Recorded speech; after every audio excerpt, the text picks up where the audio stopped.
cooking with gas. You better light up, you son of a bitch. There we go. Starting my technology into working. Hey, if it works, it works. Okay, there's that. Thing's having trouble. Like, I don't know what the deal is. We played Helldivers the other day. Mm-hmm. And I wanted to stream it, but I played on my PC, and there was a point where I was like streaming, and like my camera was on and everything, and my computer was like, I don't know about this. A this. little bit much.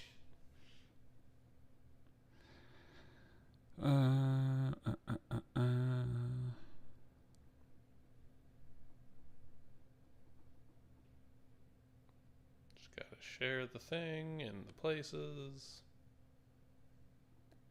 Put it there, put it there, put it there. One of these always auto declines me because I don't write a like a little description for it, and I can't remember which one, and I don't really care. Fuck 'em. Yeah. Got that. Okay. Okay. I think we're ready to go, which is good because we're running like a minute late. Then let's go. Let's go.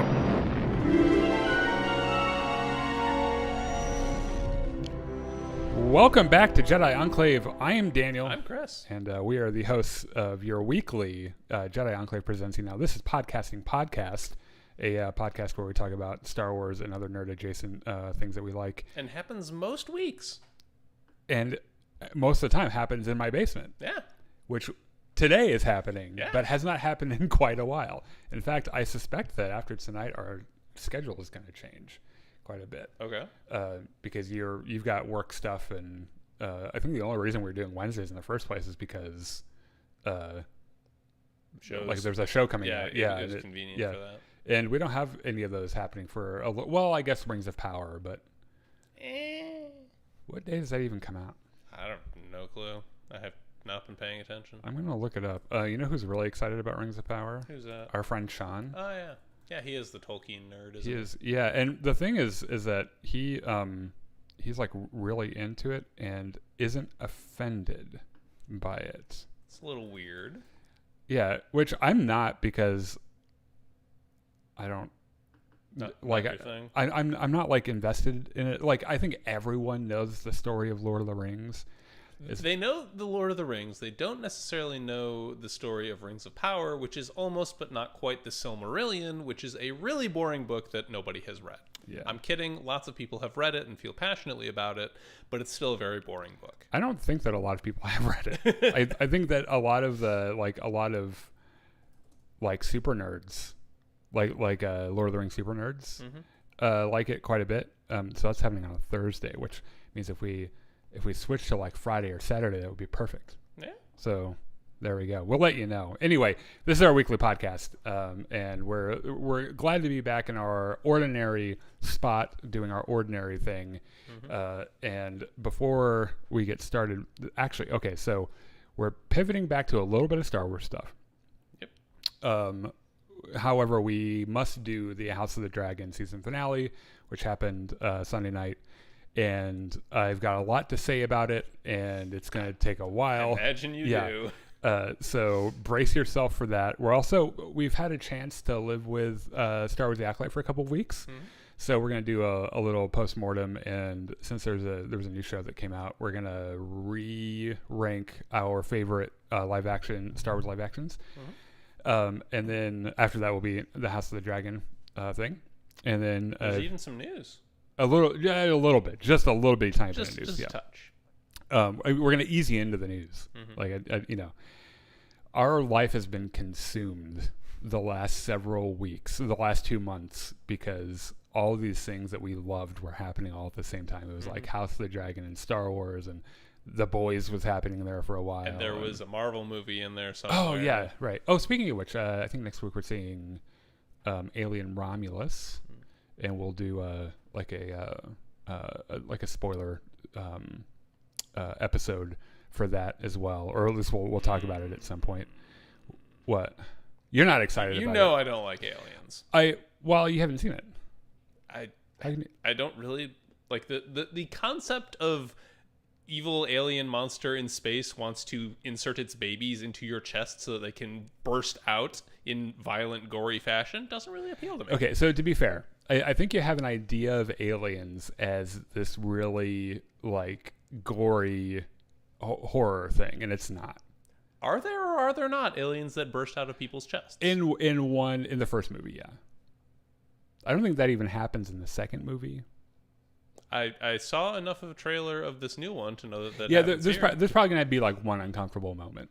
But are you also including the moment where like the alien latches onto your face and jams something down your throat? Yeah, that's generally a thing the face huggers do. Which, by the way, it's worth mentioning that Stan Winston worked on those original movies, and that's why everyone's so terrified of Aliens, because it looks so good and it looks like so convincing. Also, H.R. Giger, the artist who came up with the original concept. Yeah. And yes, I'm thinking of what am I thinking of? I don't know. So Stan Winston did I think it was Stan Winston did the suit, because it's just a guy in a suit. Yeah. The design is really bizarre and really interesting, and it has like a little extra mouth and everything. But so people like Aliens has been one of those like sci-fi staples forever. Mm-hmm. And the first Alien, which is one alien. Yes. My dad let me watch when I was really little, and he shouldn't have let me watch it. And he let me watch the second one. And I had nightmares because I was really little. But they're still like really functional, amazing sci-fi movies with like we just watched Aliens, which stars Sigourney Weaver and like Bill Paxton, and the one guy from that one show is in it. And you just described like every actor in Hollywood. I can't remember exactly what his name is now. Can you remember what the show is? No, because I never watched it. I should look at. I don't really care that much. And there are like some like famous names in it, and the like all the ships are like models, like really beautifully built models, and they use some like really cool rear projection effects to do a couple of like big moments that like in any other movie would have looked totally like trash. The thing that's hilarious though is that this movie I think was coming out right around when Star Trek: The Wrath of Khan was, and James Horner did the film score for both of them, and the film scores are indistinguishable. Huh. I could not tell them apart. It's like, this is The Wrath of Khan. This is exactly the same. So like I think like the second one is like a huge fan favorite, and the first one I think fans actually like quite a bit too. That chestburster scene is at the time was insane, and they didn't tell anyone when they were shooting that scene what was going to happen. They just they understood what was supposed to happen. They're like, oh, an alien's going to like burst out of the sky. They've read the script. They did not understand what it was going to be like though. And so when you watch the film, everyone's like stunned, like frozen faces of horror are all pretty legitimate, because like now we see effects like that and we're like, oh, okay, we've seen that in about a billion movies. But at the time, that shit did not happen, and they were just like, is that man okay? Is he actually dead? My favorite thing about Aliens is that gag in Spaceballs where the alien bursts out of the guy's chest in the diner and then, hello, my baby. Oh, right. Yeah. Was that not Family Guy? No, that's Spaceballs. Yeah. I guess it's been a long time since I've seen Spaceballs. Because John Candy asks, what did he have? He had the soup. I had the soup. Yeah. Wow. We should do a watch along with Spaceballs really at some should. point. That'd be pretty cool. Jimmy says, good day. Hello. Did you know Sir Simon is played by Sir Simon? I'm assuming that the guy that plays Simon in House of the Dragon is named Simon, probably. Sure. We're going to talk about Simon because I fucking love Simon. If you could leave us a like and a follow, do that. We would appreciate it. If you're joining us for like the weekly release of the podcast, time codes will be in the description. And a thank you to our friend Connor from Star Wars Hub. Join us on Discord. Mm-hmm. The link to which is in the description. And well, let's talk about a couple of news things real quick. Okay. First of which, Daisy Ridley revealed just recently that she was diagnosed with Graves' disease, which is like really sad. However, you should know it's not like a terminal illness. It's very like easily managed. It's a thyroid thing, and it like responds well to treatment and stuff. So it's like, thankfully, it's not some like insidious, terrible disease. But it sounds like she's kind of been struggling with it for like a long time. And I remember seeing reports of her getting sick when she filmed The Last Jedi, and had some Hollywood doctor tell her it was like adrenal exhaustion, which is one of those things that sounds very fancy, but when you look into it, isn't really supported by medical science very much.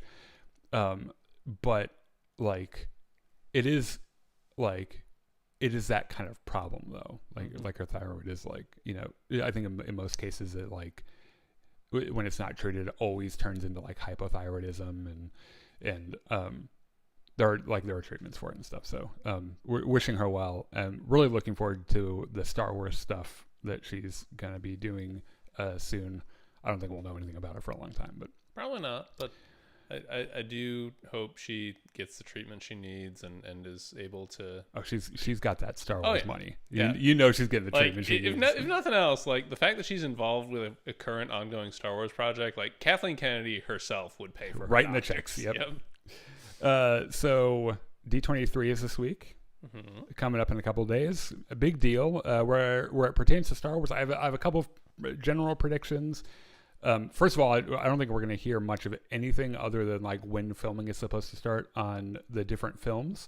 Even I don't think Mandalorian Grogu is. I don't know if Disney even knows when filming is going to start, because there's so many of these films that are stuck in like writing and pre-production hell. Yeah, that like they know what they would want to get out when, but they have no idea if it's going to be ready in time to shoot for those release windows. I think the things we know for a fact are happening are the Mandalorian and Grogu.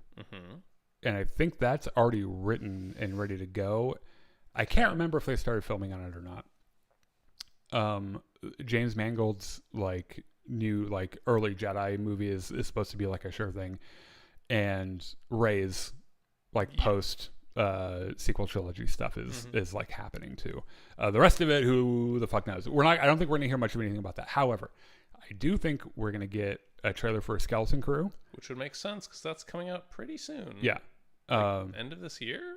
Is that right? In December, I think that's right, or somewhere around there.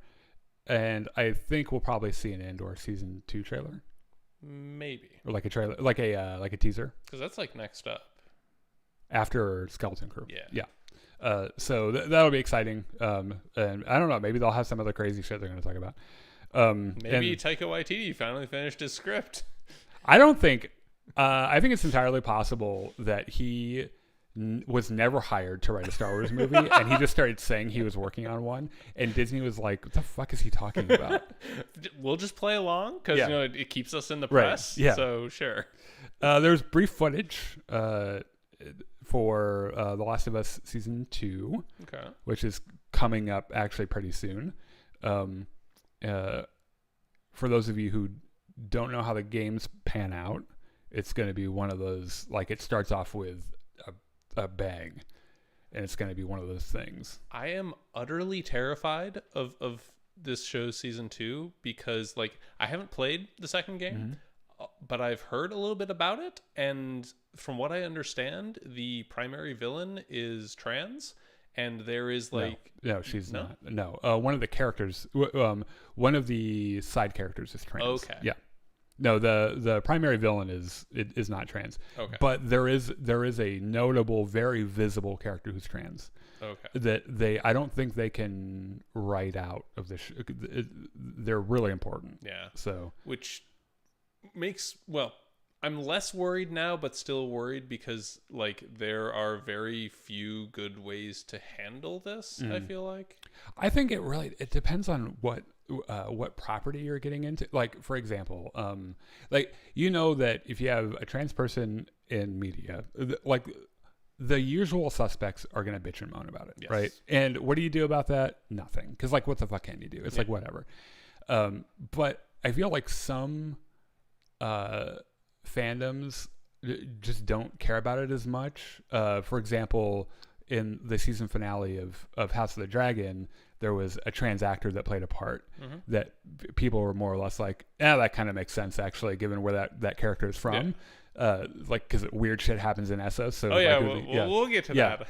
And like when it happens in Star Trek, for example, like there are so many weird species and different ways that sentient life presents itself. That's like having a transhuman character is like, oh, that's not even actually really that. Yeah. Like it's out of all the things, like that's actually fairly normalized.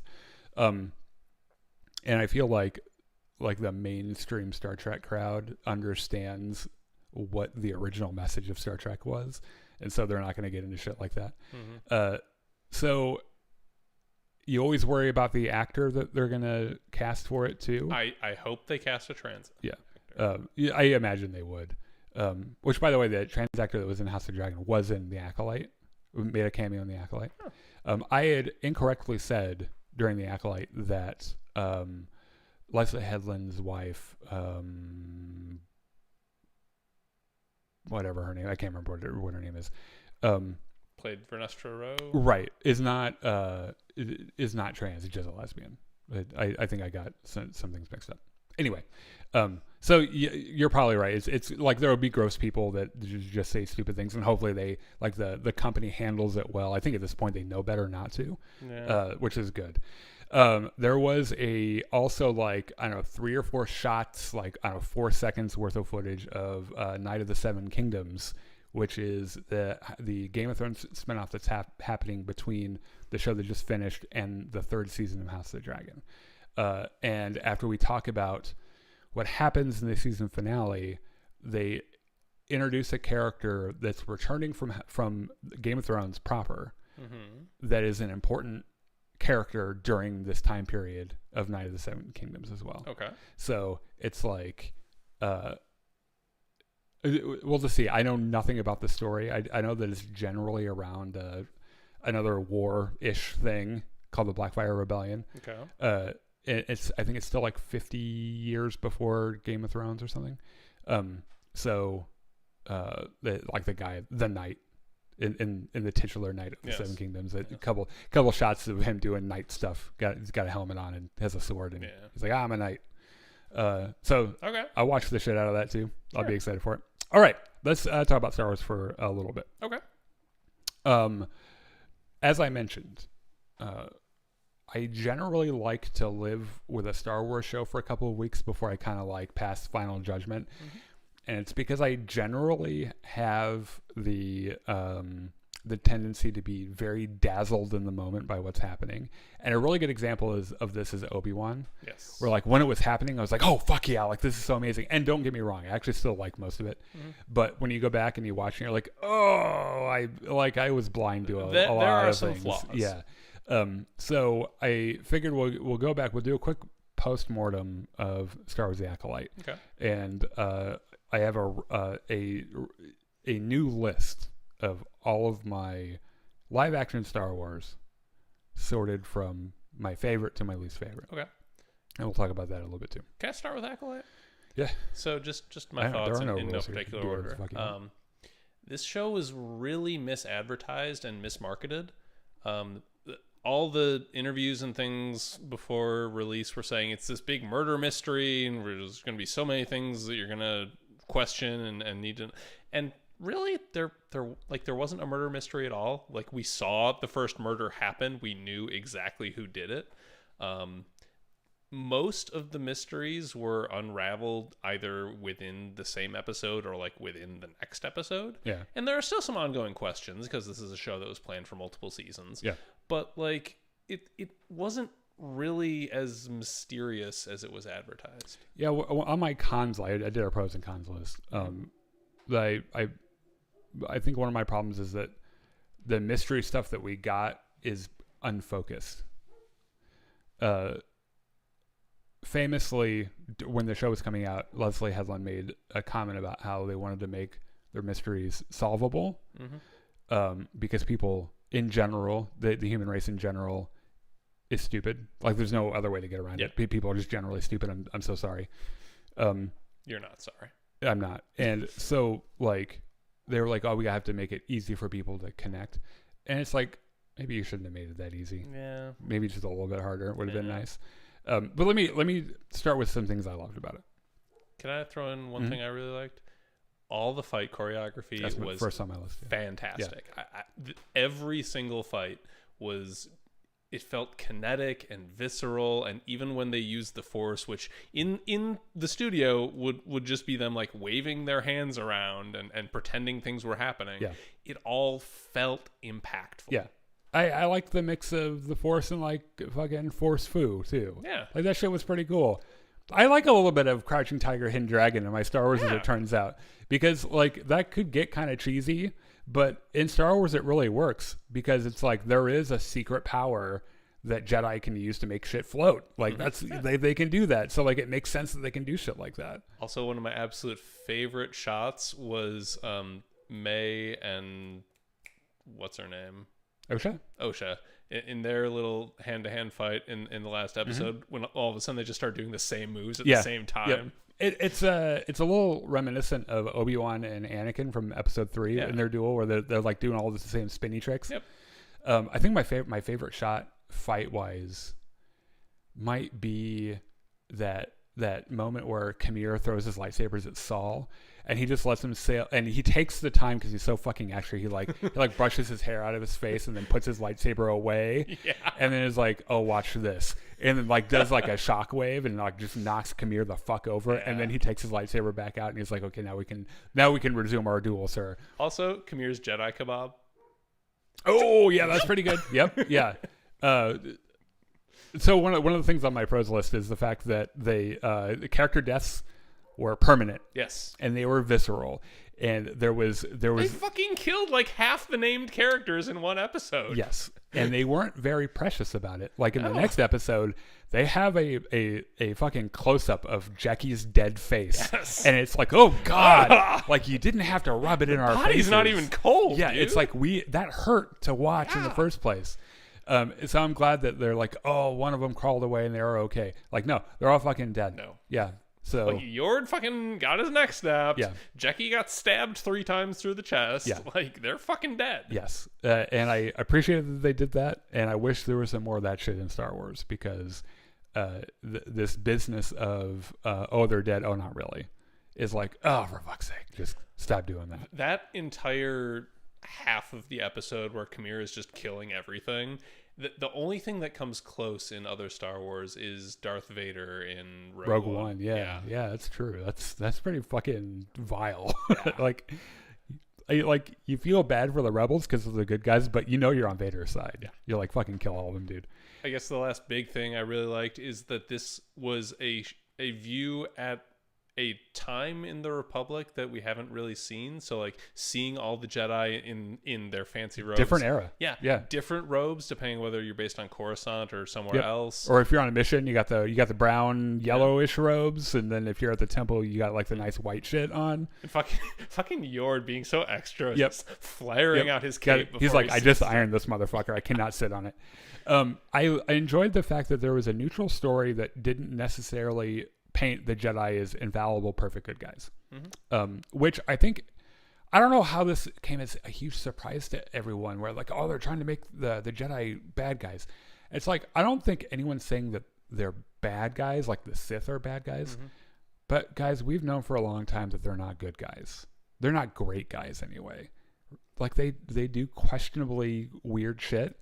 They're fallible. They have very weird ideas about how to raise people to use the Force. Yeah, and how it can be used and who can use it, and it's everything that Luke had a problem with in The Last Jedi. Okay. Like he was like, look, these are the problems with the Jedi.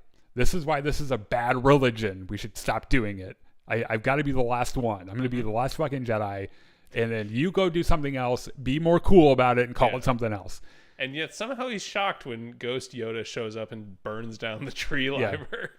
I think Yoda probably comes to that realization too after he dies. He's like, yeah, we probably should do better. He probably came to that realization around the time he went to Dagobah, honestly. When he was just like hanging out by himself. Yeah. I don't know why he didn't like show up to Luke halfway through his legend period. It was like, boy, you are making the same fucking mistakes that we made. Like because it wouldn't be narratively yeah, convenient. that's true. Yeah, Lee Jung-jae is the best part of the show, and I'm saying that as I would say that the show has a lot of really good parts. I liked Amanda Stenberg's performance. Yep. Yeah, I thought Daphne Keane was great. I thought Charlie Barnett was really cool. Manny Jacinto. Yeah, yeah. The fact that I'm willing to say that Lee Jung-jae was better than Manny Jacinto is pretty telling, because I still look at shirtless pictures of him from that show every day just to make sure I haven't forgotten them. There was something, I don't know, there was something about the duality that he played, the fact that he was so flawed, but he still brought so much warmth to a character. The combination of Soul as written as the character on the script, and the way Lee Jung-jae played him, like that. The dude learned English for that role. Yeah, that's like, and he did a good job. And he killed it. Yeah, Squid Game 2 is going to be coming up pretty soon, by the way. Okay. I'll have to watch it now because I really like him. Yeah. Like, I watched Squid Game when it came out because it was the pandemic, and there was nothing else to do. I'd already watched Tiger King, I think, and so I was like, oh, fuck it, there's nothing else to do. I've already watched the whole Marvel Cinematic Universe twice. And so, like, now that I know, like, now that I've seen him in more stuff, I'll probably be like, yeah, I'm going to watch that. I liked them expanding the Force lore in weird ways, and it makes sense because if you're in a universe with trillions of sentient beings, you know that there are going to be a bunch of Force users that just do weird shit. You're talking about the witches, or anyone, right? And yeah, you're going to have a coven of witches that do green magic and like the Night Sisters, and make lesbian space babies. Yeah, or you're going to have like witches who have a little choir and they do a little stupid song and everything. Like that shit, it's such a huge universe. Random weird shit like that's going to happen all over the fucking place, right?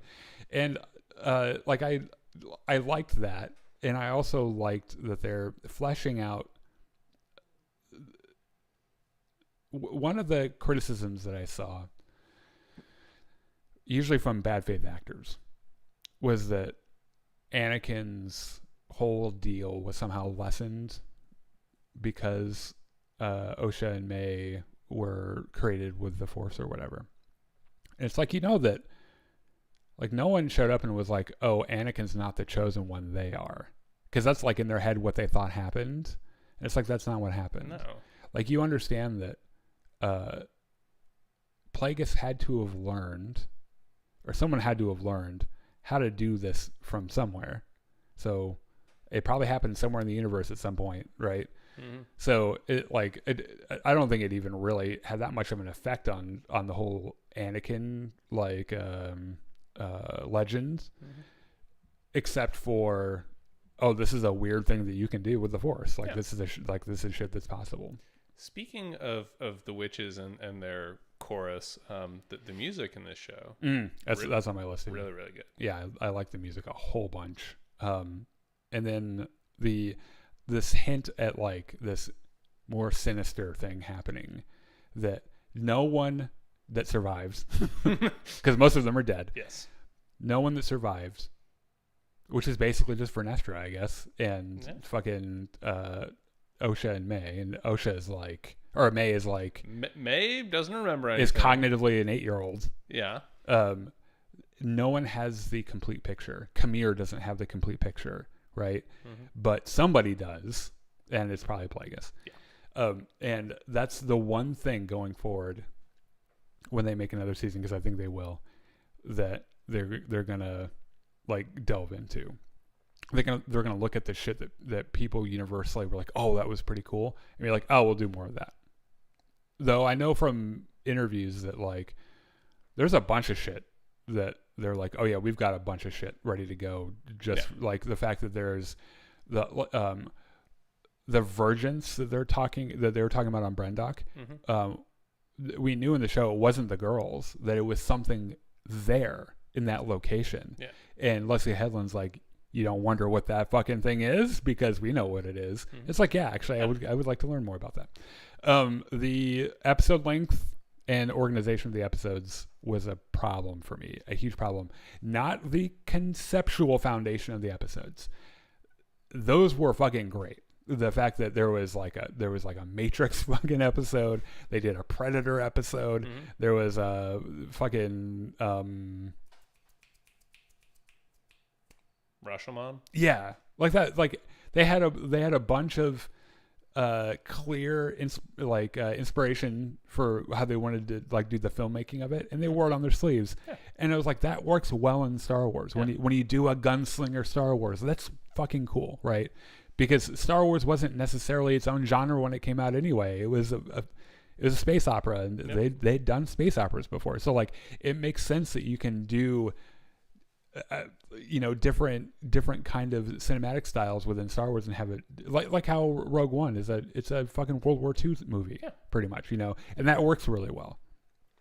The episode lengths were destructive to what they were trying to do and the story they were trying to tell. I think it's one of the reasons why the mystery thing didn't make a lot of sense to us, because they had to tell an entire story in 25 minutes with 25-minute episodes. When you take out the previously on and the fucking credits and shit, it's 28-minute episodes. Usually, yeah. It's that works for fucking Bad Batch. That works for Clone Wars. That doesn't work for this kind of story, and it needed to have been more of an Andor style, longer episode. Tell the fucking story and do it in however many episodes you need. Yeah. There are 2 episodes in the middle. Like the one episode everyone loved, and the episode before that should have been the same fucking episode. They very clearly split it. Yeah, and it's just like stop trying to get one more month of Disney Plus subscriptions out of people and just tell a good fucking story. I talked about the mystery plot being a little unfocused. I think they'll probably try to keep a mystery thing going as we go along. I hope they tighten it up a little bit, and that's a writing thing, right? The Khmer reveal also was telegraphed from his very first appearance. The second he started like making the poison, and he's basically reciting the Sith code as he's doing, you're like, he's a bad guy. Yeah. Yeah. So those are my post-mortem thoughts on Acolyte. Famously, the show was bombed on like Rotten Tomatoes and Metacritic and stuff by bots and stuff. And we pointed out at the time that the extent to which it was review bombed, suggesting that like 86% of the human population agreed on something, which was to not like this one thing, doesn't happen in today's society. Yeah. No one agrees that much on anything. There's your first clue that it wasn't legitimate, right? And I would say that about anything. I think that I wonder what the audience score on Rotten Tomatoes is for The Room. The most obvious giveaway of that was that so many of those negative reviews were in before the show had even aired, and they all have exactly that. So The Room, which I think is probably a good example of one of the worst movies ever made, objectively.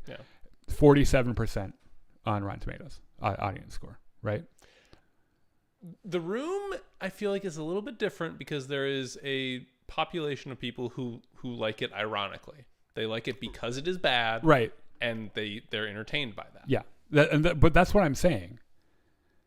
You will find populations of people who will where bad things will have a cult following. Nothing gets that low of a score because like there are weird people that like shit like that, and there are more of them than you think, right? Yeah. So like this idea that like 12%, only 12% of people liked it is statistically absurd, and we know it is, right? I think it's probably closer to how I felt about it, which is like it's pretty mid, right? And I'm probably a little bit better than mid, actually. I liked it. Yeah, I liked it too, but it didn't blow my face off. I wanted it to. But it wasn't my least favorite one either. It was pretty predictable. There were things in it that I really liked, and I enjoyed it. I'll watch it again because I like it, right? But it's not like Andor where like when I watch it, there are parts of Andor I watch where even though I've seen that show twice, I still cry when I watch it because like there are just some powerful fucking things in that show. And so I think that in reality, it's probably just like everything else right now. where when you poll humans on what they like about or on a thing they like, it's about 50-50. No. Everything is 50-50, right? It's just like we have drawn this stark line down the middle where half of everyone has the one thing, half of everyone has the opposite thing. And that's just that's the world we live in now. So let's, you gotta give me the rankings. Yes. Okay. So number 1, and this is without apology, and if you don't think so, you're wrong. Andor season 1. Agreed. And let me tell you, this show, I mean, I think most people who have watched it get it. That number 1, it's got that, you know, that thing that we say a lot when we talk about Game of Thrones or House of the Dragon, where like when you can just sit 2 people in a room and have them say words and have me be like, what the fuck? Like, that is some good writing, right? It's good writing. It's phenomenal acting. There don't need to be explosions. Like just 2 people in a room talking about something, and if you make that interesting to me, it just blows my fucking mind. And the performances in that show are the best performances I've seen in Star Wars possibly ever, with the exception of like Mark Hamill and Carrie and Harrison Ford, right? Okay. So that's number 1. I think number 2 is Mandalorian season 2, and you might be tempted to think that it's just because Luke shows up at the end, and that is part of the reason. But also, like, remember there are other really neat moments in that, like the Ahsoka. That's where we see Ahsoka for the first time in live action. People forget that sometimes because we've had a whole show for her. We saw her first in Mandalorian. The whole episode on Tython with fucking Boba Fett. Boba Fett's in this, by the way. Like, there are so many cool fucking things, and there are some good. Like, I don't think the writing in the show is as good as Andor, and it's got the shorter episodes and everything. It's not trying to be the same type of show as Andor, which is a very writing and words focused show. Mandalorian is it's a Western. Yeah. So it's a little bit more so there's about a lot the of action. There's a lot of shots on people's twitching fingers over their gun. Yeah, I totally get it. And that's why I'm like I don't need it to be some like higher level. It's not as highbrow, right? And that's fine. But that being said, there are still moments where it still kind of sends chills down my spine. And like a really good example of that is before they attempt their rescue of Grogu, Mando calls Moff Gideon up and says to him word for word what Gideon says to him in the previous episode about like this kid's more like means to me more than you could possibly imagine, like all that other shit. And it's like, damn, that's a good bring that shit back. Like that's a good way to write that. Ahsoka would be right after that, I think. And you might be thinking, well, Daniel's probably just because Thrawn's in it, and that is a lot of it in part. Sure. Like there is, I think my favorite moment of that show is, first of all, the fact that they had the balls to let Thrawn win. Yes. Right? He got away. Mm-hmm. And like, what the fuck's going to happen next? But this cool delivery from him, knowing that Ahsoka and the good guys are right behind him, something like in a weaker show, something could go wrong where like maybe Sabine like had an explosive on the ship that she hid and it blew up and the hyperdrive doesn't work now or whatever. Yeah. In a weaker show that would happen. But like Thrawn has calculated all possibilities and he knows he's leaving. Mm-hmm. That is a fact. And that fucking long live the Empire mic drop and he's just fucking gone. And the good guys are like, did we just lose? Fuck. What just happened? Yeah. Also, we're stranded in another universe or another galaxy. Yeah. Like, what the fuck are we going to do? We are even further away. Yeah. So, and I mean, don't get me wrong. The Anakin Skywalker shit was like, yes, was it fan service? Absolutely. Yes, it looks a little bit weird. And I got over because, you know, he's what, 2 decades older right now? Yeah, and he's still hot, but he's not like 20 years ago. Yeah, he's not teen heartthrob. Yeah. So was it fan service? Yes. Did I shovel it straight in my fucking face the entire time? I absolutely did, and I'm not ashamed of it. And it made perfect sense. Yeah. Like narratively, it made sense. Yeah. Plus, I mean, Rosario Dawson's good at, like she does in Ahsoka. Seeing Ezra Bridger in live action for the first time was really fucking cool. Seeing Sabine Wren in live action for the first time was really fucking cool. Fucking the droid. When they finally find Ezra and they see him fight and he's doing all the spinning around. Yeah.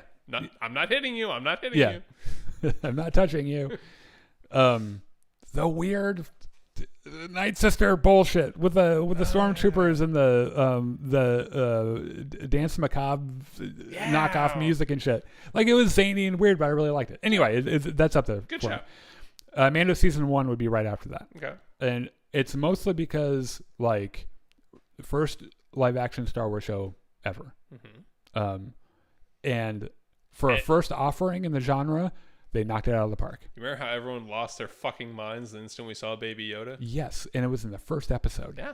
And I guess some of those details leaked before the show came out, and I just didn't see it. And I'm really glad, because that, like, they picked a thing that I could not have predicted. Where I was like, oh, I had never thought about a Yoda species being babies. Yeah, where does Yoda come from? I thought he was just born like 800 years old. Did he just sprout from the ground, all wrinkled and with or he had hair? His cane and shit? Yeah. It just, like, that was really cool. And also the procedural nature of it, I enjoyed, which is funny because I generally don't like procedural stuff very much. But his, like, adventure of the week thing, and I think that shit, what's her name that plays Cara Dune? Fuck, what is her name? Why? I was just reading a thing about her lawsuit. Gina Carano. Yeah. Look, I think Gina Carano's a fucking idiot. I really do. I think she should shut the fuck up.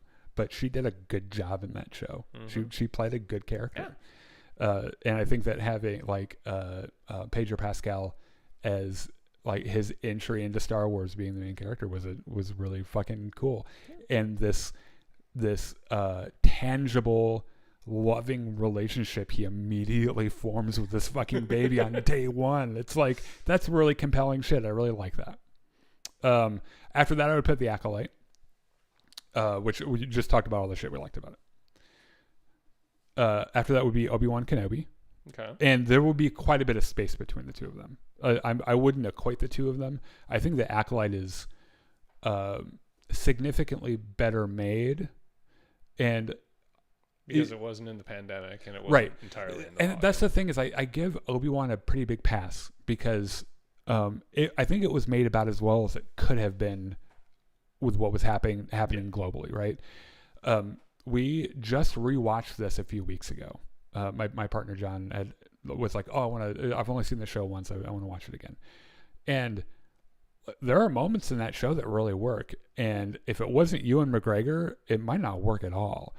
But Ewan McGregor and the little girl that plays Leia, that's good shit. Yeah. The thing is, then you have, like, the Red Hot Chili Peppers, which isn't a huge deal. Yeah, by the way, like, they could have cast anyone in that role. Yeah. And it would have been fine. Right. But the fucking chase sequence through the woods, it's like, you can tell literally every scene was filmed on the volume, and so when you can't do an action set piece in a room like that, because it's, like, about the size of this room. So it's like you run 3 feet and you're like, you can't run anymore because there's a fucking wall there. We need to change angles, move all the computer shit around, and run 3 more steps, and cut. Let's do that again. So, and as a result, they have this janky fucking chase where a tiny little bush will stop someone because they need them to stop. Mm-hmm. And in a better show, there'd be some kind of big fucking thing, and but they just couldn't do that. Reva, I forget the actress. Moses or Ingram. I think, yeah. Highlight of the show. Yeah, I liked her. I liked her a lot, actually. Rewatching it, I think I might have killed her if I was Obi-Wan, just to make sure, because he does just let her go. Yeah. And I'd be like, this bitch might come back. like, admittedly, Obi-Wan, you've done this before. It didn't work out so well for you. I think it was also really funny that, like, Obi-Wan has this whole thing with Vader, and then realizes that someone's after Luke. One of my favorite moments in the show, by the way, is Reva finding the broken hollow thing, learning about Luke, but not knowing the significance of it. Just knowing that there's someone there that he cares about, and she's like, I'm going to go fucking kill him. Yeah. And then the episode ending with with an above shot of the kid that plays Luke just sleeping in his bed, and the music and shit, because they start it with a wide shot of the Lars homestead, which when you see any Star Wars fan that sees that, you're just like, oh my fucking god, shit. it's this, and Luke in his bed and shit, and the music, and it like pushes in on him, and you're like, holy fuck. And you realize that Obi-Wan's like, oh no, I had one job and I'm not doing that job. And so he gets back, and thank God that like Owen and Beru are pretty okay with a blaster and shit, because if not, like Luke might have died. Yeah. And like everything works out, luckily. And then he goes off to see Leia on Alderaan again. Did you not learn? Like, you gotta stay there. There's also a really funny cut of that is like if Obi-Wan was made in like the early 2000s and had like a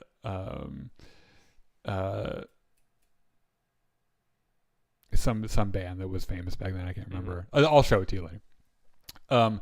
The Book of Boba Fett would be after this for me. There's so much about this show that I just don't understand why decisions were made about it that were made. It has the worst car chase scene I have ever seen. Like a lot of it's janky. Like a lot of it looks janky. Half of it isn't even about Boba Fett. It's Mandalorian season 2.5. Yeah, which by the way, those episodes are the best in the show. And it's live action Luke Skywalker, and I'm like, I know what they're trying to do to me, and I wish they had left it out, because I think on its own the story would have been okay. It would have been a more intimate story on Tatooine with Boba Fett and shit. And yeah, it was a little boring, and like it wasn't that exciting, but it would have made sense, like pacing wise, to not spend the middle of the show with Luke and Grogu, because it's like, how does this connect in any way? They needed Mando to show up to save the day, and they couldn't have Mando show up without Grogu. So they're like, oh fuck, how do we tell that? Like, how do we figure that bullshit out? Fucking R2 flying to Tatooine. Yeah. So yeah, I like the idea of the Book of Boba Fett, and seeing Tamora Morrison as Boba Fett, I'd take that any fucking day. Just not the strongest one. My poor Gamorrean boys. Yeah, those thick fucking thighs.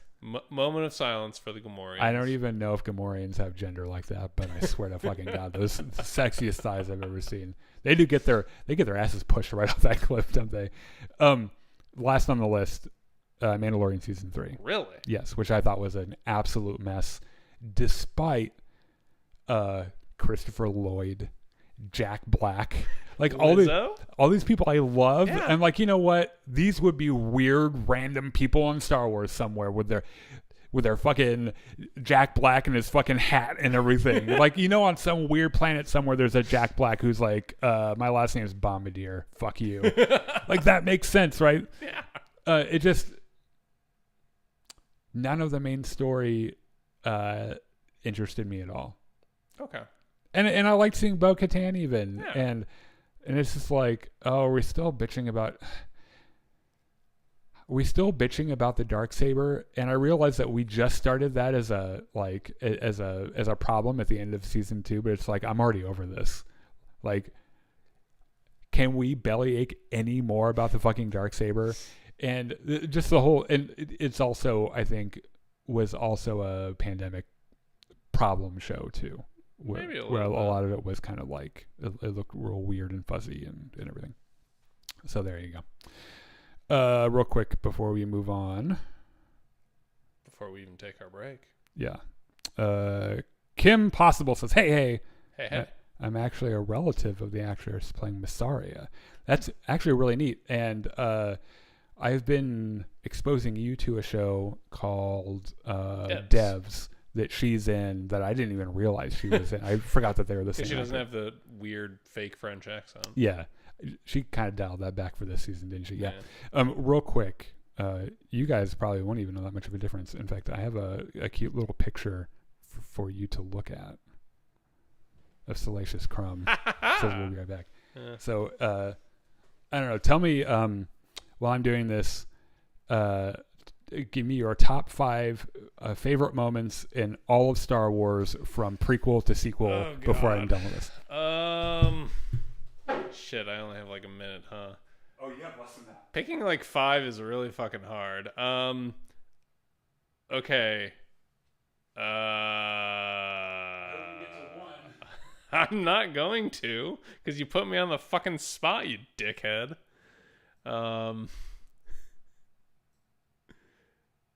Let's see.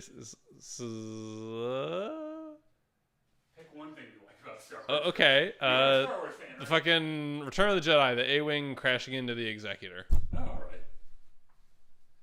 It's just a good scene. That is a good scene. I don't know if it would make it into my favorite moments, but You put me on the spot, man. I know. Intensify forward firepower. So when we do Hot D. Yeah, when we have these long shows, if our show gets longer than an hour, audio syncing becomes a huge problem. So if we go over an hour, I have to break it up a little bit. So we are going to talk about Hot D. I'm so depressed about this, mostly because House of the Dragon is done. For like 2 years. I don't want it to be. This show has been such a wild fucking ride that I was already a super fan of the TV franchise, and I didn't think it was possible to get me even more invested in it than I already was. And I'll be goddamned if they didn't fucking try their hardest to get me in more. So we're going to start with some spoiler-free stuff. This is going to be House of the Dragon, the season finale, season 2, episode 8, The Queen Who Ever Was. Oh. And let's start with some spoilers, and then I'll do a good spoiler warning. So on its own, this is one of the best episodes in the series so far, I think. Okay. There were some amazing moments, some fucking bone-chilling moments for fans of the original series too, because we learned some. Like if my friend Robbie started with House of the Dragon, hadn't seen Game of Thrones yet, and then this last week, in 1 week, binged all 8 seasons of Game of Thrones. That's dedication. And I'm glad he did before this episode, because there are some pretty big reveals that if like we do our Buzz recap series every week, which we'll start I think in probably a couple weeks. I think we're on season 7. Something like that. Like all I know is Jon Snow just got stabbed. That's the end of season 6, I think. Okay. Yeah. Which, by the way, when that happened, when my friend Robbie was watching it, he got to that and he's like, wait, so how does he live though? It's like, you need to watch the next 2 episodes. So as an episode by itself, I thought it was brilliant and has a couple of my favorite moments in the series. As a season finale, I was a little disappointed. I can mostly agree with that. Like they picked a very strange point in the story to just leave as a cliffhanger. I think, reading into this a little bit, I think everyone thought that House of the Dragon was going to be safe from the writer and actor strikes. That is not the case, as I was reading, because as it turns out, a lot of the people involved in that show on higher levels were American writers and producers and stuff. Okay. It is clear that this season was supposed to be longer. And I think probably the strikes are why it isn't. Could very well be. And I think they kind of did the best with what they could. And the best that they did was some of the best we've ever seen. Oh. Which is, I think, why people are disappointed with it. But at the same time, we're like, you've garnered enough goodwill that this next season better be a fucking war to remember, and I think it will be. I really do. Anyone who knows Game of Thrones goes into either a penultimate or finale of the season expecting catastrophe, and that didn't really happen. And it very well could have been. Like, you can't just have a catastrophe for a catastrophe's sake, right? Like and I haven't read the book. Like, if a character doesn't die at this point in the show or in the book, you can't kill them. Like, it doesn't make sense to kill them in the show anyway. So, like, if there were no character deaths coming, that's fine. But I think that like this whole season has been we're moving chess pieces around and setting up the war. And I think what we expected was the war to start, right? Mm-hmm. And it didn't. They moved some more chess pieces. They have a really fucking kick-ass music cue while they're moving all the chess pieces. Oh man, that music at the end was like, fuck. But there were not the explosions that we expected. I love how I mentioned before, they're connecting the Game of Thrones proper into like, it works with the Fire and Blood format because if you know anything about the book, it's like a history book. It's written by characters in universe. But none of the people writing were there. They're writing accounts that they've collected. Mm-hmm. And no one in the room for these events are the ones they talk to, right? They heard it from someone who heard it from someone. Like it's like one of those things. And there are like 3 different sources in the books. It's like, well, Mushroom said this, who is a character, but like Maester blah blah blah said this, and I don't know what the fuck to believe. And so it makes sense that what we're seeing in the TV show is what actually happened, and that in the book, that's what happens when you have unreliable sources, right? Yeah. Especially if these guys don't have Google or. They don't have computers at all. They live in fucking medievals. Yeah. Or really the scientific method. So they have no idea how to do any of that shit. And there were moments in this that were just emotionally thrilling for me that I was like, oh my God, yes. A couple of moments where like John and I just looked at each other and were like, oh God, they did that. Okay. Let's start. Spoilers. Spoiling everything. Yeah. You're warned. Go watch it. Come back. So have you ever seen a monkey in Game of Thrones?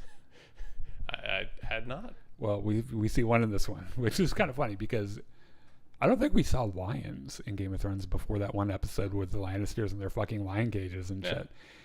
There's a really funny gag in the Game of Thrones books. The Golden Company is like a mercenary group, have elephants, and when they come over to Westeros to help Cersei fight the war, everyone was like, we want to see elephants, but there were no elephants. And Cersei in the show even says, oh, I thought there were elephants. He's like, there are no elephants. They were like, oh, for fuck's sake. God damn. Yeah.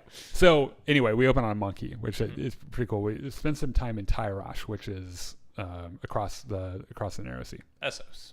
Yeah. Yeah. Esteros. Okay. Easteros. There's Westeros and Easteros. Yeah. So Tywin Lannister. The most uncomfortable man in the world. Certainly the most uncomfortable man in Essos. Yeah. And Westeros, probably. Is there to woo the Triarchy, who are a bunch of fucking pirates. And they're all sitting around. He's like, look, will you come fight for my king and break this blockade? Yeah, they're like, actually, there are a few very weird things we need to talk about that you're not going to understand culturally. And he's like what? And they're like, well, first of all, we want the stepstones. And he's like, oh, is that all? That one thing that everyone fucking wants? Yeah. They're like, yeah, we want that. And he's like, you know what? Fuck it. Whatever. Aemon's going to kill me for this. Yeah. But whatever. That's fine. I'm giving him what he wants. Either Aemon's going to kill me for giving you this, or I'm not going to give it to you and he's going to kill me for not getting the alliance. So damned if I do, damned if I don't. Let's just make it happen. By the way, that actor that plays Thailand is like scared of monkeys. and like a lot of people thought it was like a CG monkey. Real monkey. Yeah. And the monkey handler apparently told him, he's like, no, it's a really sweet monkey. Just don't look at it in the face or he'll like jump at you and like try to bite you. Yeah. And he's like, that's opposite of what you just said. You're not helping things. That's not a sweet monkey. And there was a take where they he's like coming up behind him and he heard the monkey wrangler like trying to get him not to like walk over to him. And he's like, please don't come up to me. So yeah, there's a whole thing. So Tylen's like, you know what? Fuck it. You can have the stepstones. And we meet a new character called Shirako Lahar, who in Fire and Blood is male, but in the show, I think is female that presents as male. They introduce him as male. Yeah. They use male pronouns. Right. So played by Abigail Thorne, former trans YouTuber turned actor, gave a really good fucking performance in this, and this works really well because like Westeros would be the place where like trans people aren't allowed, right? Like your dad would beat that out of you, you know, or send you to the wall or something. So Alabama. Yeah, exactly. Essos, yeah. Like, yeah, they don't give a fuck. Out of the list of things, like probably not very high on the weird shit you would see in Essos. I love this entire Essos sequence because it's like everyone is going out of their way to confuse Tywin Lannister as much as they can. Yeah, and like, calling him by the wrong him, name. Yeah. Make him as uncomfortable as they can. Just fucking with him. Yeah. They call him Tywin at one point. I think the Admiral calls him Tyrod. Yeah, they go through variations, but they call him Tywin, which is I mean, Tywin Lannister is the Lannister patriarch in Game of Thrones. So everyone's like, oh, he said Tywin. Wouldn't that be fucking cool? If, like they're like, you know what, we're gonna name this one Tywin because like our great grandfather went to Tyrosh once and someone called him Tywin. After that, he just asked people to start calling him Tywin. So he meets it's pretty much a pirate king, right? And he's like, look, like we've negotiated, that's great. There's one last thing we have to do. And he's like, what? And he's like, it's a mud fight. We have to do a mud fight. We're gonna wrestle in that mud pit. And Tylen's like, I'm not doing that. And like the next frame, right? They're just beating the shit out of each other. But he's like trying to be like I think Tylen's a little confused by the character's gender as well. And so he's just like, he's a lot confused. Yeah. Which we'll see later. Yeah. I'm doing these by location, by the way. There are a couple of things that I'm putting in different places because it just makes sense. The order that things are revealed. Yeah. So he's trying to be honorable at first, but then like he's like, you know what? I'm covered in mud and I'm tired of this. And so he just starts beating the shit out of him. Yeah. And like the Pirate King guy is like, you know what? Yeah. You're all right. Yeah, all right. Yeah. You tie whatever the fuck. And he's like, oh, thank God. Let's go have a bath and eat dinner. Yeah. And so they have like a little feast, right? And they're sitting there, and the Pirate King's like, look, so we did the negotiations. That was fine. We did the mud fight, which was, customary. But like we're on the last step. And he's like, Tylen's like, okay. And he's like, I want you to fuck all my wives. And he's like, before that, he says, I want you to sing me a song. Yeah. Oh, right. He does a little song. He does a shanty, a sea shanty. But then he's like, yeah, I want you to fuck all my wives. And he's like, come again? And so the way this scene happens, like the Admiral's sitting there like, you've proven yourself to be a very strong and virile man. And Tylen's like, yeah, very potent sperm, I bet. Admiral's like, I want to have children with you. And Tylen's like, what? Explain if that is possible you first. can see the gears turning in his head and like catching and like bursting into flames. Because I think there's a part of him who's like, yeah, I want to fuck you. I really, really would like to fuck you. And then the Admiral says, I want you to fuck my wives. And the gears just like catch even more. Yeah, he's like, hold on, way too many things. How many wives do you have? I think a part of him was a little upset that they weren't just like, let's fuck. Because I think a part of him was like, I would go for that. Just don't tell anyone back at home. I would totally go for that. And then he was like, wait, how many wives are you allowed to have here? Because I don't think that character's married at all. I don't think he has a wife. I think his whole job is just being master of ships. Yeah. And avoiding Aemon's fucking like wrath. Yeah. So yeah. And then I guess it's implied that his answer is yes. And he fucks the Admiral's wives. Yeah, because later on, like, he gets that fucking alliance with the Triarchy, so... And they fucking sail off. I bet he comes back to Westeros just a different person. Just a new swagger in his stuff. It's like that one guy that you know that goes to, like, Japan or something and comes back and they're, like, of the world. It's going to be like that. Okay, so in King's Landing. Okay. Aemond isn't taking his forced retreat from Dragonstone very well. Before he even gets to King's Landing, he shows up to some town and just burns it to the ground. Yeah, Sharp Point. Yep. He is so spurned by... Because, I mean, he wanted to go and he went to Dragonstone, and Rhaenyra showed out like she was about to drop the hottest... Scared him the fuck down. Came out there, posed with the dragons like she was going to drop the hottest diss track of whatever the year it is in Westeros. And he's like, I guess we're turning around, Vhagar. And we're not doing that. Yeah.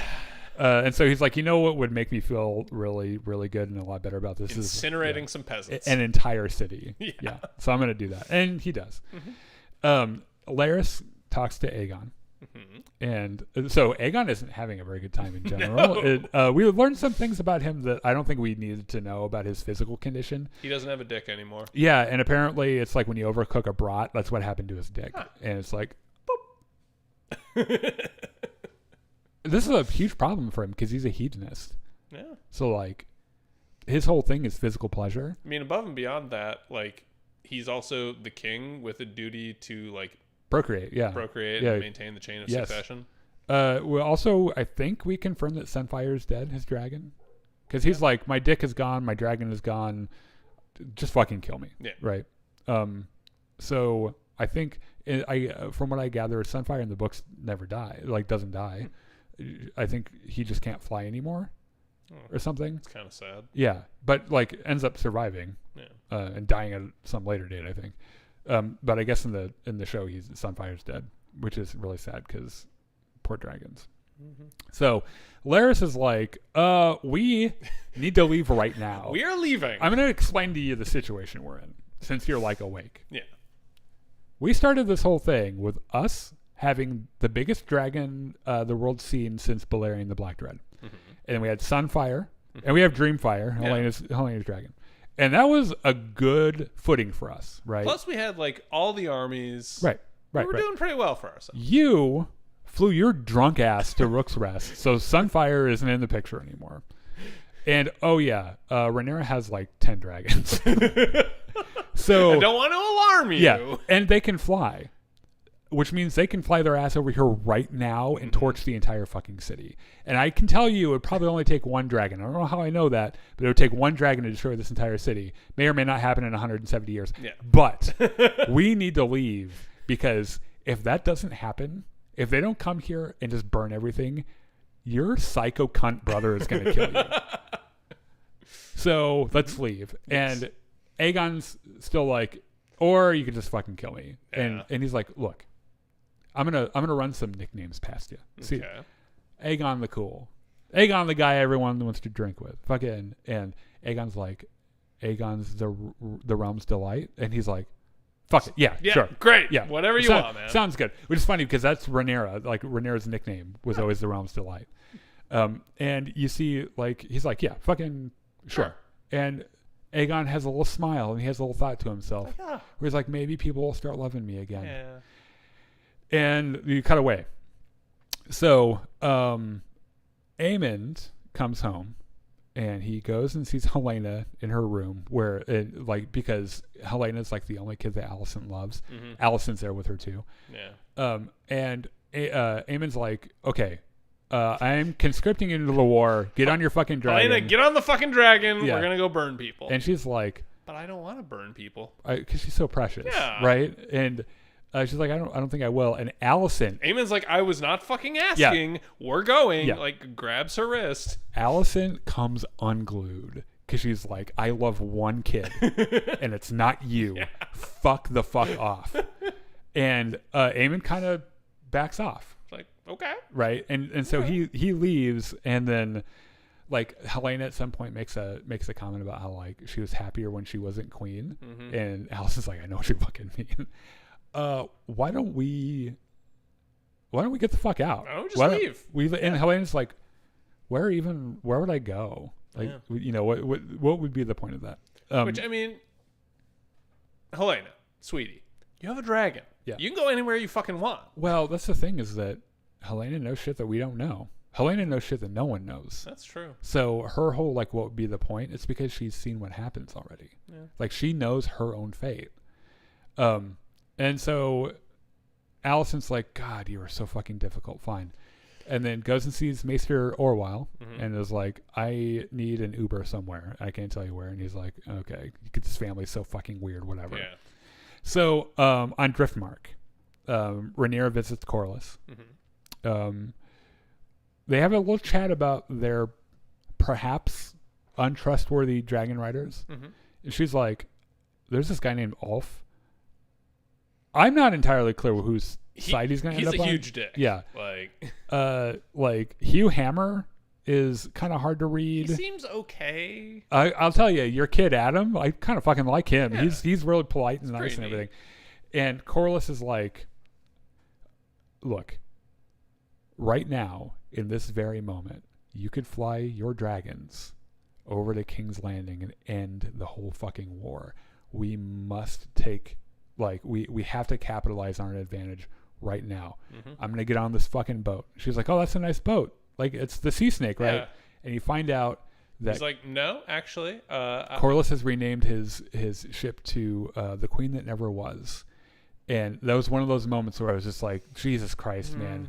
And in the behind the scenes footage, you get a closer look at the boat, and the figurehead at the front of the boat is Rhaenyra holding a crown. Rhaenys? Or yeah, Rhaenys. Sorry, yeah, Rhaenys holding a crown. And you're just like, dude, I didn't need this sappy bullshit that makes me cry. Get the fuck out of here with this. I miss Rhaenys. Yeah. Apparently there was a deleted scene where they find her body, and I'm like, I'm glad we didn't have to see that. But just a heart-wrenching moment from Corliss, who was just like, the only thing that ever mattered to him was Rhaenys, you know. And now that she's gone, he's like, I don't even know what the fuck I'm gonna do. So Corliss does vouch for Adam. He's like, I mean, unofficially he's my kid, so like, you know, he can't be that bad. Yeah, kid's all right. So he talks to Alan. Like, they're about to set out, and Alan comes up, and Corliss is like, hey. Why are you such a dick to me? and Alan's like, you know what? I'm not having this conversation. He turns around, and then he stops. And you can see he's like, nope. This is being said. And he turns around, and he fucking... Corliss is like, I'm just trying to help you, man. Yeah. And Alan's like, let me tell you. Yeah. I grew up not knowing my father. Yeah, the word help, when he said help, you could do like, he's like, oh man. Like, I knew you were my father, but you were never around. And like, I had to fucking scrounge through the market to get the thinnest, little, teeny, shittiest piece of fish just to not go hungry. Yeah. And now you want to help me. Yeah. Now that I'm actually useful to you. All of your heirs are dead. Your wife is dead. Now I'm important to you. You need to shut the fuck up. And Corliss tries to like dismiss him. He's like, no, fucking get out of here. It's like, no, I'm gonna finish what I'm saying, and then I will leave on my terms. Yeah. And Corliss is left on the dock just to think about it. It's like, shit, that did not go how I expected. It's like, Corliss, the words you're looking for are, I'm sorry. I guarantee you, like, so Adam is, I think, hungry to prove himself to his father. Alan clearly has a chip on his shoulder, and I bet a lot of it would be diffused with an apology. Just say, I'm sorry. I didn't realize what the product of my actions would be. Like, the way that we live is fucked up, and yes, I should have been more attentive to the fact that, of course, there would be children running around if I'm cheating on my wife, you know, which I should not have done in the first place. Yeah. I'm sorry. I bet you Alan would be like, all right, let's get on the fucking boat. You know? Maybe not immediately. Yeah. I think it would go a long way with him. You know, I think that he obviously has some kind of respect for him, because he pulled his mostly dead ass out of the water when they were fighting the Stepstones. Yeah. So, like, you know, okay. At Harrenhal. Yes. Okay. So Daemon has his army now. A whole fucking army. Yep. The Riverlords are like, okay, you kill that guy who raped and pillaged our lands. We're good. Yeah. We'll bring our guys down. Oscar says that we can be in your war, so we're going to be in your war now. And he's very busy getting the place in order, because he's got like a spring in his step too, because like there are people everywhere, and he's like, I get like 30,000 people. This is fucking great. So Rhaenyra's emissary, you might remember in one of the previous episodes, she sends Alfred Broom to just like go over there, figure out what the fuck he's doing, and like and call me back. Yes. So he shows up, and they go to the Godswood. Now, before he says a fucking word to Daemon, there's a voice, a whisper in the air that says traitor. And Alfred Broom is like, the fuck was that? And Daemon's like, dude, The trees do that. It's Don't just, worry about it. Welcome to Harrenhal. this is Shit's haunted. Yeah. What can I say? What do you want? And he's like, well, I have a proposal. How about we do a light treason? And Damon's like, what do you mean? And he's like, just a minuscule little coup. Let me just say that there are a lot of guys that wouldn't mind a king over a queen. And Damon gives him this look like, for fuck's sake. Actually, he says, he's like, I would not have painted you as a turncloak. That's interesting. Yeah.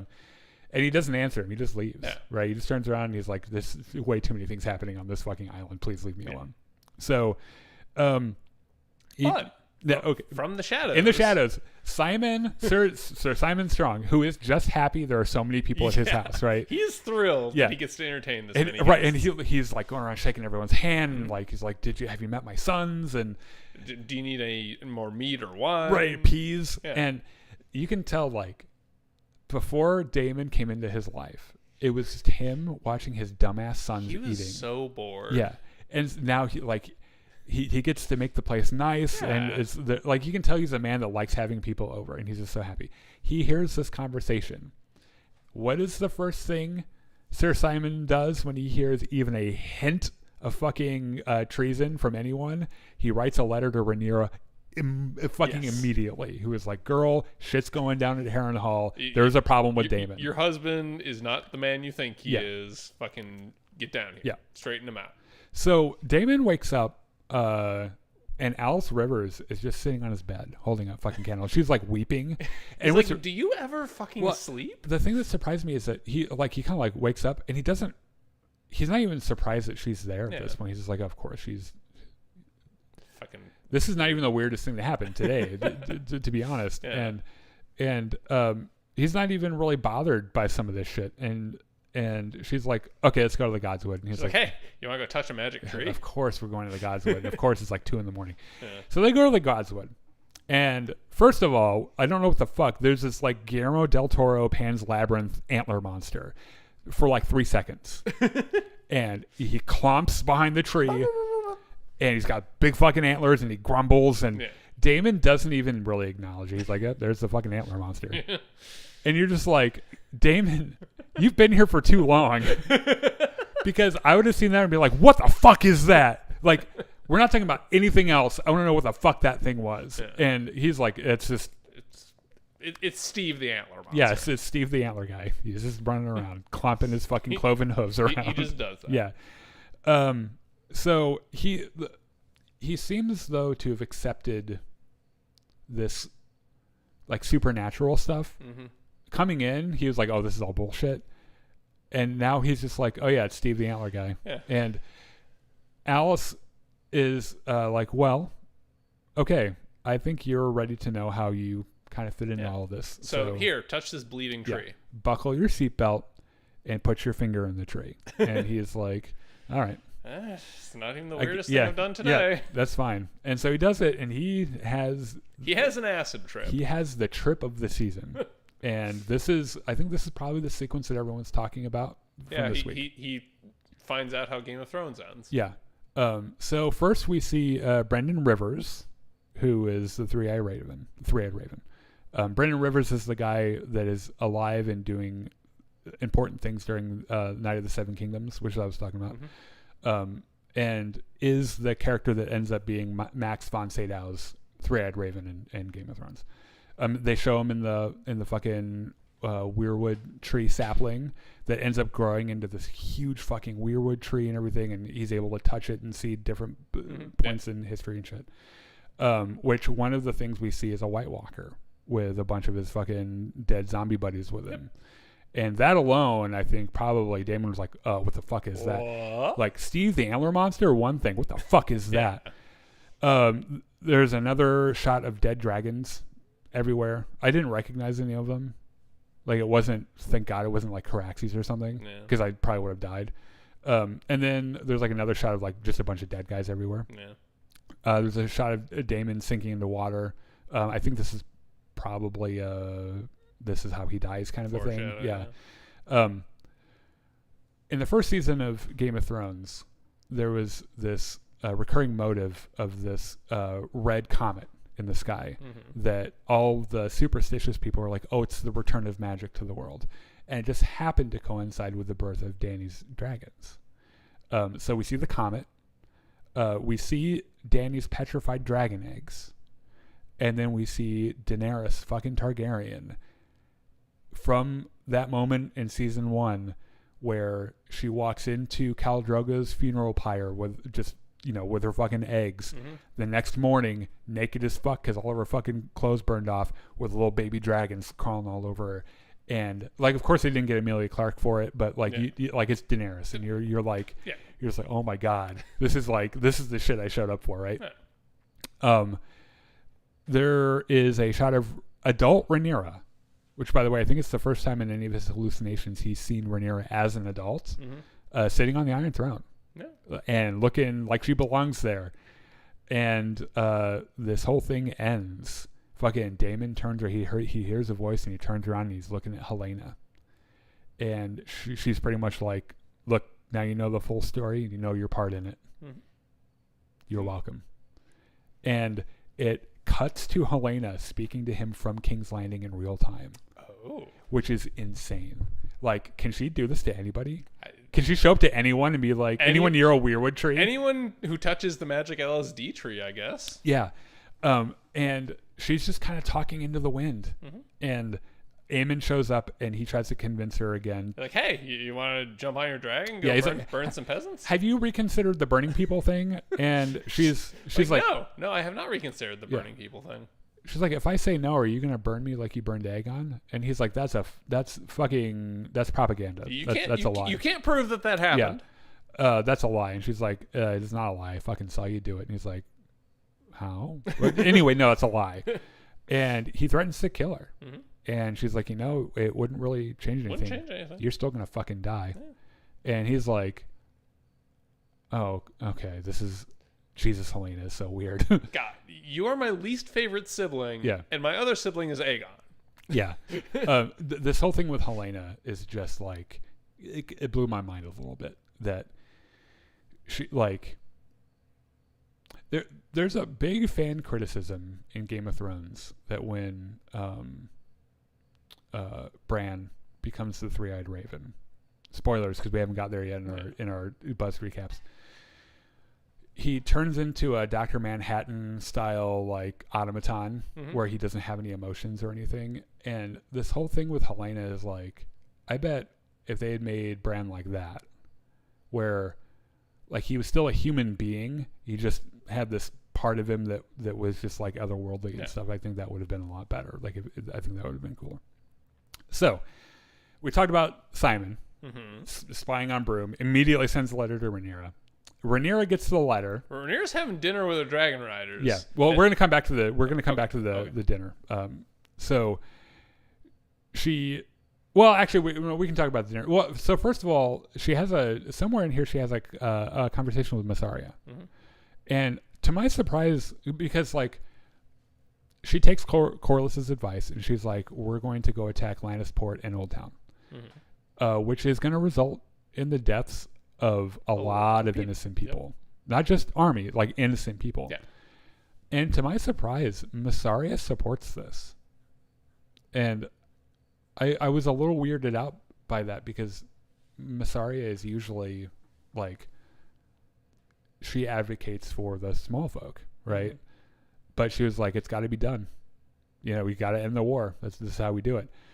And I appreciate that Rhaenyra is grappling with this, that she like, she's having a hard time with it. She has dinner with her dragon riders.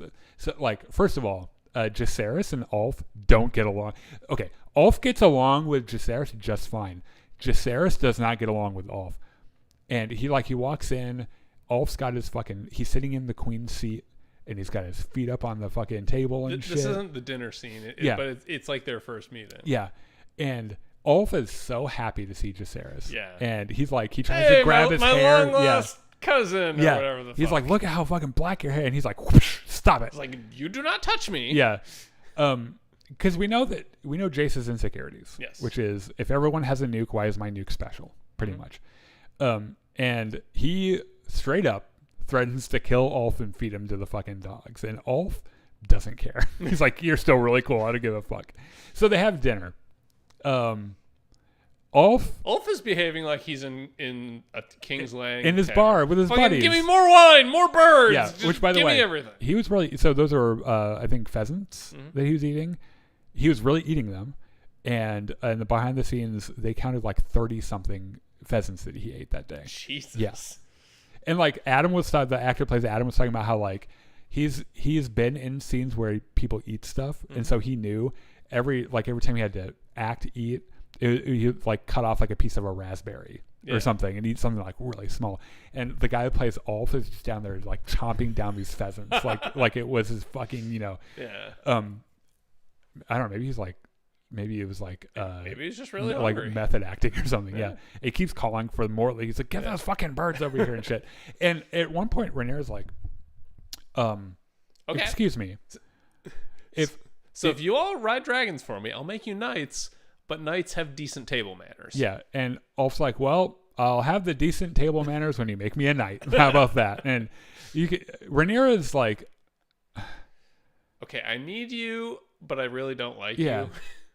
I'm not sure if she doesn't like him. I don't think she knows how to handle him. Because she's like, I could have Cyrax eat this man, but he's got Silverwing now. Yeah. Which, by the way, Ulf is talking about Silverwing now like they've known each other for decades. Yeah. Where he's like, let's go. Fucking me and Silverwing, we'll fuck Vhagar right up the ass. Yeah. Like, I tell you what, like Silverwing is into shit like that. Like, we'll just fly right in like we always do. And Rhaenyra's like, you guys have known each other for 6 hours. You have flown this dragon like once, and you almost died, by the way. Like, you have no idea how close to death you were that entire time. Yeah. So she gets the letter. Right, the Simon, please come. Things might be going badly. Things. Yes. She grabs Adam, which I think pisses Jace off a little bit. And it's not. Rhaenyra's not trying to slight her son. Rhaenyra's thinking, Luke died on his dragon. I'm not having that happen to Jace. And so she's like, at the same time, I need backup because Daemon has a dragon. Yeah, I might need two. Yes. Also, Sea Smoke is bigger than Vermax's. And so she's like, Adam, I'd be all right if you died. Come with me. And so they fly the fuck over to Harrenhal. And and Simon is on the fucking steps. He's like, oh my God. My queen. It's the fucking queen. The queen is here. I didn't realize you're coming yourself. Like, but this is the happiest day of my life. This is an extremely dangerous building. Don't go in any of the rooms. Go to the one spot where everyone is. This whole thing might collapse. So you're very unsafe here.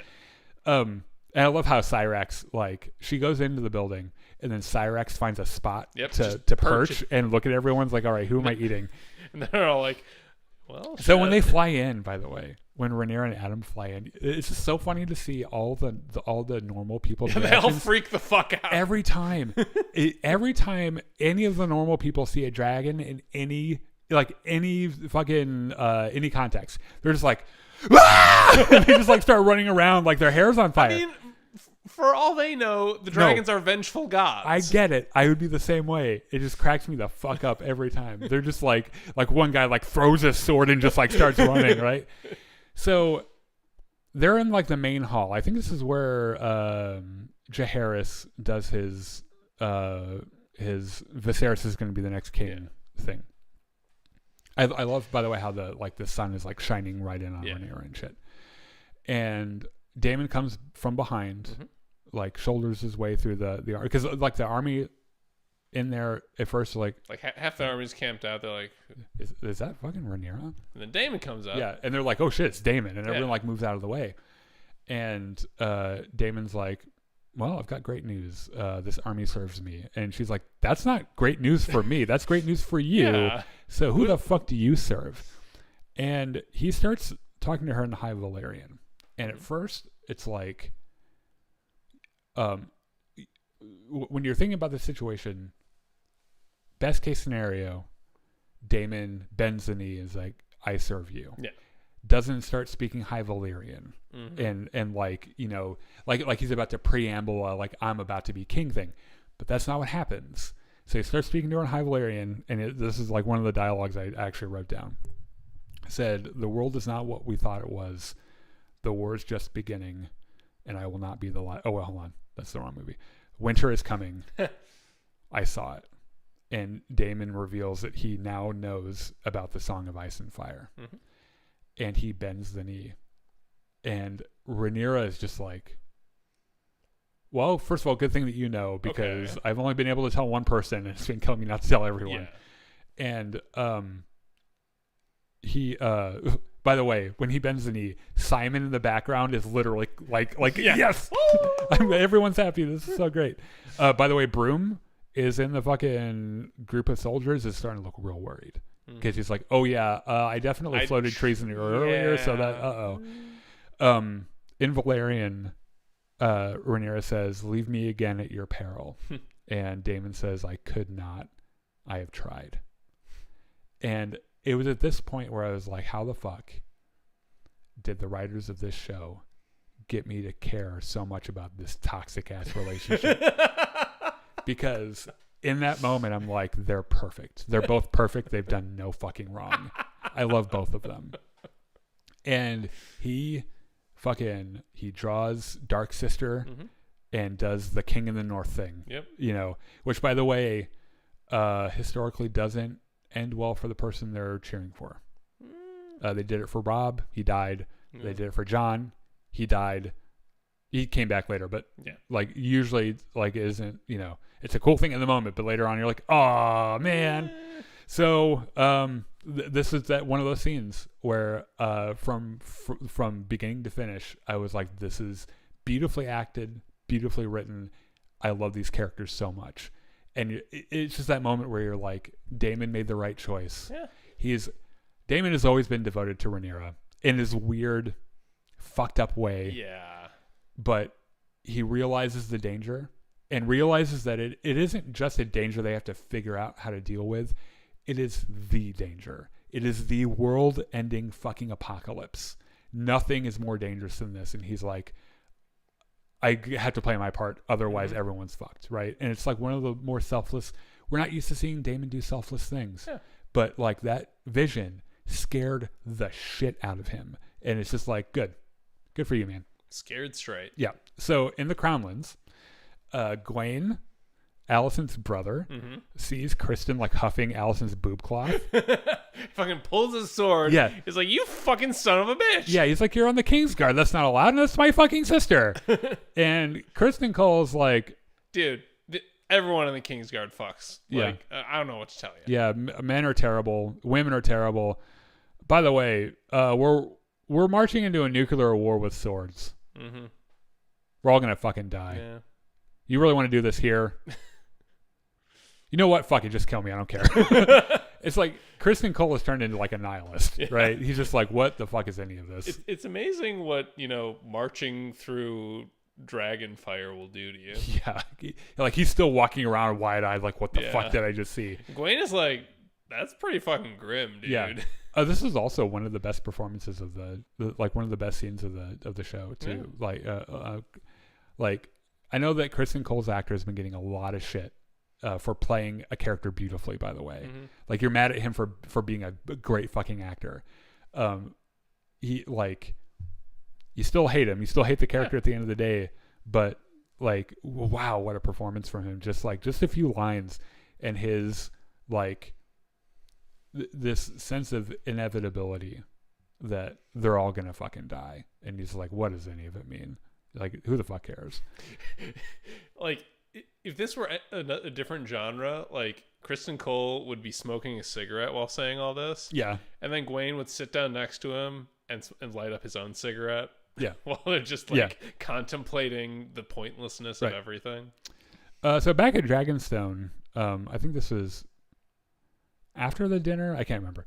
But Rhaenyra is informed that she has a visitor. Mm-hmm. And she's like, who? And they're like, it's Alicent. And she's like, what the fuck? Is she wearing a nun thing? Because it wouldn't make sense. Because we're not in a church. No, she's just wearing green like she does. This scene, I know I go back and forth because the scene where Rhaenyra sneaks into King's Landing, I love that. Mm-hmm. And I love the conversation they had. And on one hand, it's like, I now kind of wish that hadn't happened so that this could have happened instead. But I think I like the fact that both of them happened. Yeah. Because I think that even the short time between those two scenes, Allison has changed so much. Yes. Like the course of her character has changed. And she just comes right out and was like, I was wrong. The course of her character and Rhaenyra's position have changed radically. Yeah. Yeah, right. Because like Rhaenyra knows that she's on a righteous course, right? She knows she's on a righteous course. She knows she has like double the nuclear arsenal she used to have. Yeah. She wins. She can win the war. Yeah. She wins the war tomorrow if she wants, pretty much. And Allison tells her, like, I misunderstood Viserys, and look what it has done to everyone. I would apologize if I thought that would do any fucking good, but this is my fault. And so Rhaenyra's like, okay, why the fuck are you? Yeah. Rhaenyra doesn't bite at first. Yeah. She's like, first of all, are you holding a knife? Because I've already had one person running in here trying to kill me before. Like, Allison's like, look, I only came here with my one Kingsguard dude. He put his sword down at the gate. Right. Like, I don't have anything. Right. And Allison's pretty much like, I've got a fucking deal for you. I want to go away forever, somewhere where no one that I hate will find me, which is pretty much my kids, except for Helena. I'm bringing Helena with me because she's beautiful. Can I just disappear into the sunset? Like, is that a thing you'll let me do? And Rhaenyra's like, no. Like, I get that you're sorry about this, but it's happening, and this is on you. And okay. Idea number 2. Yeah, I have a sweetener. Yeah.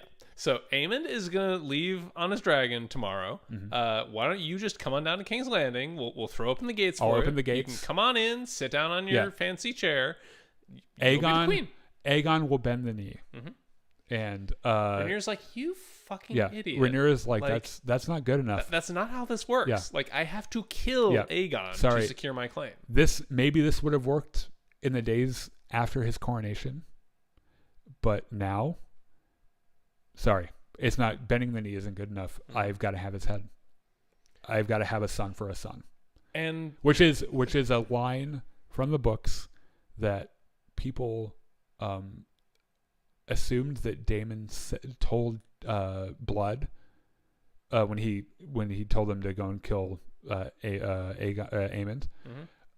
Hearing Rhaenyra say it was kind of like, Jesus. Yeah. Because she's like you killed you didn't specifically do it, but my son is dead. Your son doesn't get to just walk away from this. And Alicent actually thinks about this. She thinks about it for like 10 or 15 seconds. Yeah, and then agrees. Which, it's like, first of all, I totally get it, but you are the worst mother in the world. She really is. Because, she's thinking, like, first of all, Aegon's broken. Yes. Like, probably would be doing him a favor, but also Aegon's fucking terrible. So, you know what? Yeah. Like, for the good of the kingdom, like, she even says at one point, I don't care how people think of me. I don't care. Yeah, because Rhaenyra's like, you understand, they will write about you as the villain. And she's like, I don't give a shit. Like, I'll be dead by that time. Yeah. Haters gonna hate. What the fuck ever. And Rhaenyra seems a little surprised that Alicent's willing to just sell her son out. Yeah. And they transfer the, so in season 1, before they changed cast, when we still had Millie Alcock and whoever Alicent, I can't remember her name. Brilliant actor. I just can't remember her name. Yeah.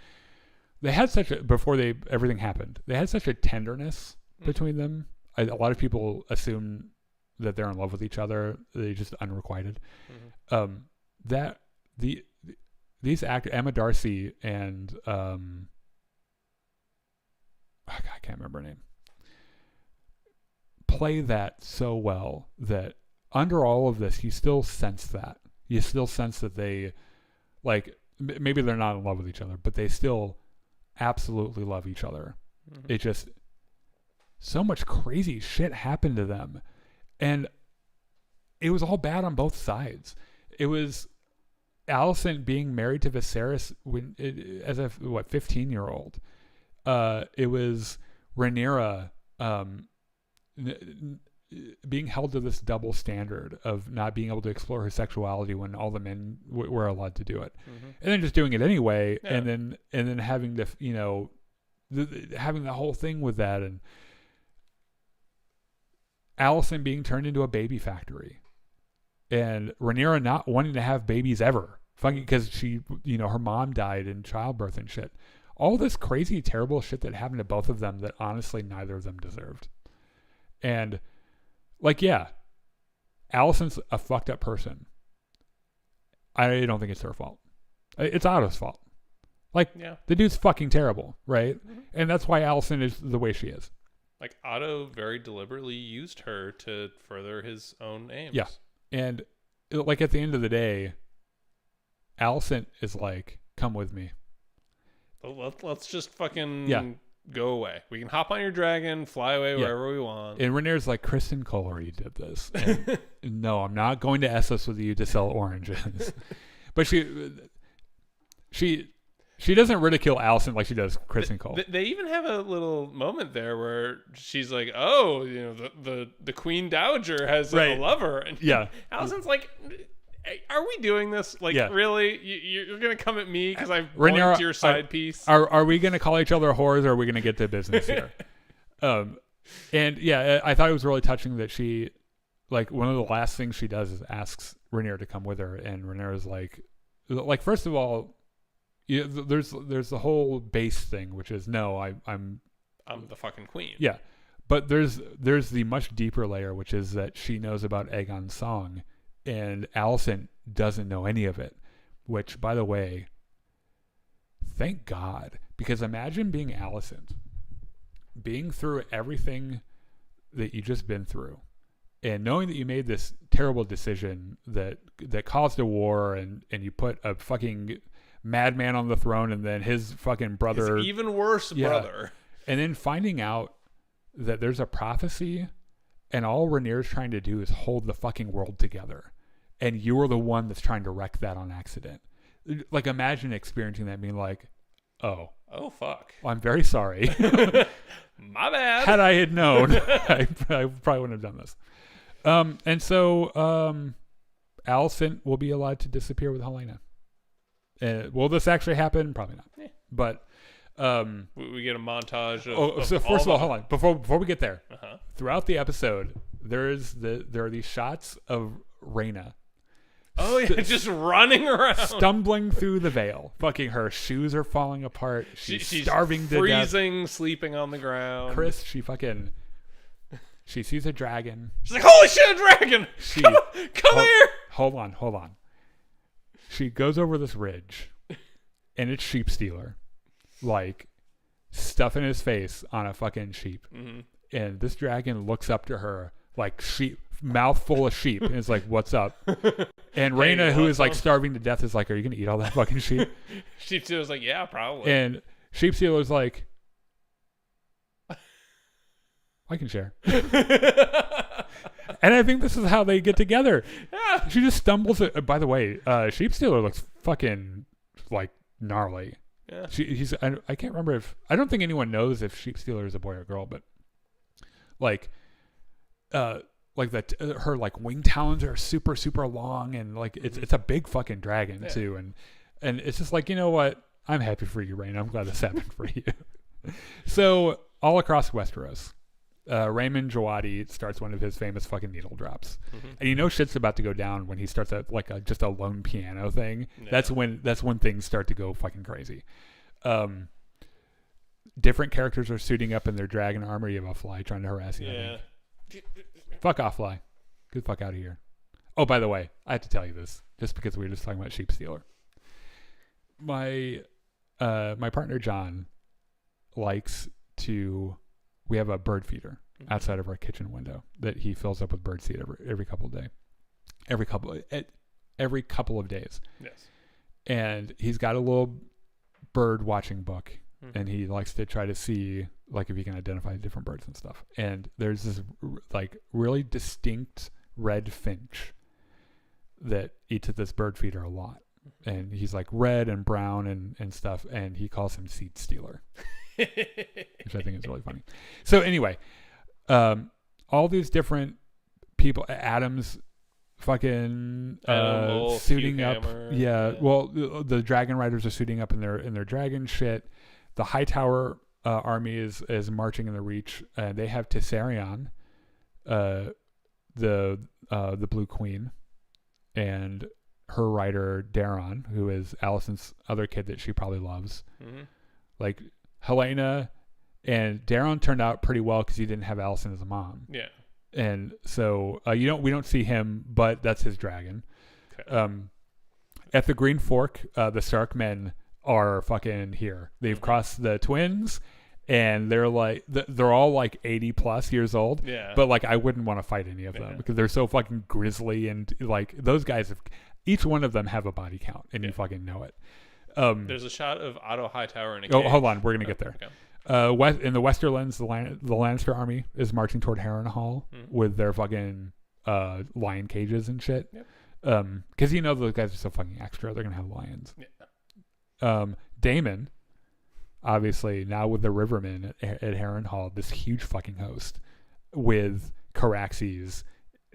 Like, I wouldn't want to fight Daemon at this point in the war.